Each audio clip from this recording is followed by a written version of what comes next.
नमस्कार दोस्तों, आज के हमारे इस वीडियो में हम आपके लिए गणेश जी की एक बहुत सुंदर कहानी लेकर आए हैं। एक गांव में एक सेठ और सेठानी रहते थे। वो बहुत धार्मिक प्रवृत्ति के थे और गणेश जी के अनन्य भक्त थे। जरूरतमंदों की सेवा को हमेशा तत्पर रहते थे। उनका बहुत बड़ा परिवार था, परंतु उनके कोई संतान नहीं थी। सारा परिवार उन्हें बहुत प्यार करता था, परंतु सब कानाफूसी करते कि सेठानी बांझ है। इस बात से वो दोनों बहुत दुखी रहते थे।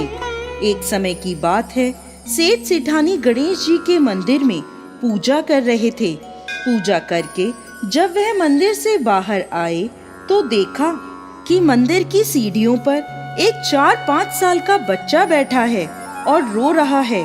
सेठ जी ने चारों तरफ देखा कि शायद बच्चे के माता पिता कहीं आसपास होंगे, लेकिन वहाँ कोई नहीं था। वो उस बच्चे को पुजारी जी के पास ले गए और बोले, पुजारी जी, ये बच्चा अकेला है, इसके माँ बाप कहीं नहीं है। शाम हुई तो पुजारी जी बोले, सेठ जी, आप इस बच्चे को अपने घर ले जाएं। यदि कोई इस बच्चे को ढूंढता हुआ आएगा तो हम उसे आपके घर भेज देंगे। सेठ सेठानी खुशी खुशी उस बालक को अपने घर ले गए। जब कई दिनों तक कोई उस बालक को लेने नहीं आया तो सेठ सेठानी ने उस बच्चे को गांव के सरपंचों की सलाह से गोद ले लिया। सेठानी ने उस बच्चे का नाम गणेशा रखा। ऐसे ही कई वर्ष बीत गए। एक दिन एक ठग पति पत्नी उस गांव में आए और गणेश जी के मंदिर की सीढ़ियों पर बैठ गए और गांव के सबसे अमीर आदमी को ठगने की योजना बनाने लगे। तभी पुजारी जी वहां आ गए और उन अनजान पति पत्नी को मंदिर की सीढ़ी पर बैठा देख उनसे पूछने लगे, क्यों भैया, क्या बात है, यहाँ कैसे बैठे हो? उन्होंने कोई जवाब नहीं दिया। तब पुजारी जी बोले, क्या आपका बच्चा गुम हो गया है? तुरंत ठग पति पत्नी ने कहा, हाँ, हमारा बच्चा खो गया है। पुजारी जी ने पूछा, कितने समय पहले की बात है? वो दोनों अनजाने में बोले, यही कुछ 4-5 साल पहले की बात है। पुजारी जी बोले, उदास मत हो, आपका बच्चा यहीं इस गांव में है और एक सेठ के यहाँ पल रहा है। पुजारी जी उन दोनों को सेठ के घर ले गए। जब सेठ जी को पता चला कि गणेशा के असली माता पिता आ गए हैं तो वो बहुत दुखी हुए। सेठानी भी बहुत रोई। सेठ जी उनसे बोले, आज तो बहुत रात हो गई है, आज रात आप यहीं ठहरें और कल सुबह गणेशा को ले जाना।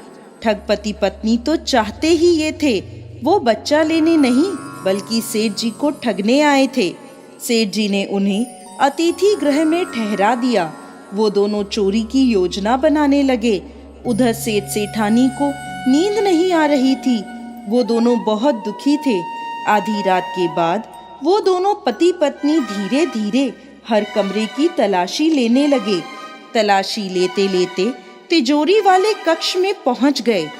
आवाज सुनकर घर के नौकर की नींद खुली तो उसने कमरे में उन दोनों को देखा और कमरा बाहर से बंद कर दिया और जोर जोर से चिल्लाने लगा, चोर चोर, घर में चोर घुसे हैं। सभी लोग वहां इकट्ठे हो गए।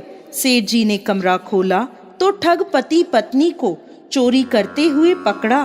तब वो बोले कि ये दोनों तो चोर हैं, हम गणेशा इन्हें नहीं देंगे। उधर उन्हें अपनी योजना विफल होती दिखी तो वो दोनों जिद पर अड़ गए कि ये बच्चा हमारा है और हम इसे लेकर ही जाएंगे। तब गांव के सरपंचों ने फैसला किया कि सूर्य देव के सामने सेठानी को और औरत को खड़ा कर देते हैं और दोनों के सामने गणेशा को खड़ा कर देते हैं। जिसके भी आंचल से दूध की धार गणेशा के मुंह में जाएगी, बच्चा उसी का माना जाएगा। तब गणेश जी की कृपा से सेठानी के आंचल से दूध की धार गणेशा के मुंह में आ गई और सभी लोगों में गणेश जी की जय जयकार करी। बोलिए गणेश जी महाराज की जय।